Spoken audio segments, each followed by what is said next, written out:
कहानी जनकपुरी में आगमन। दूसरे दिन ऋषि विश्वामित्र ने अपनी मंडली के साथ प्रातःकाल ही जनकपुरी के लिए प्रस्थान किया। चलते चलते वे विशाला नगरी में पहुंचे।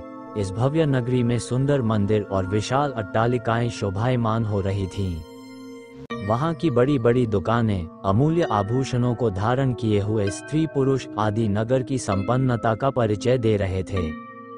चौड़ी चौड़ी और साफ सुथरी सड़कों को देखकर ज्ञात होता था कि नगर के रखरखाव और व्यवस्था बहुत ही सुंदर और प्रशंसनीय थी।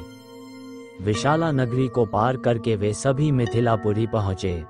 नगर के बाहर सुरम्य प्रदेश में एक मनोहर यज्ञशाला का निर्माण किया गया था।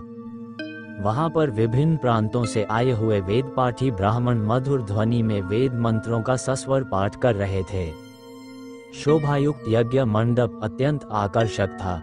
राम ने कहा, हे गुरुदेव, इस यज्ञशाला की छटा मेरे मन को मोह रही है।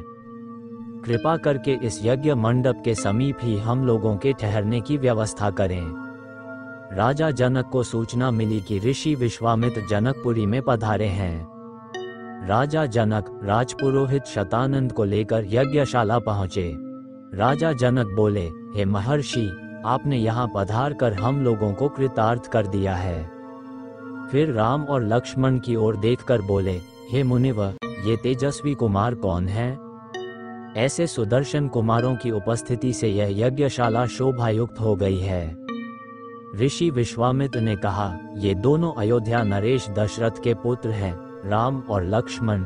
इन्होंने ताड़का, सुबाहु आदि राक्षसों का वध किया है। मारीच को राम ने एक ही बाण से समुद्र में दूर फेंक दिया। मैं इन्हें अयोध्या से अपने यज्ञ की रक्षा के लिए लाया था।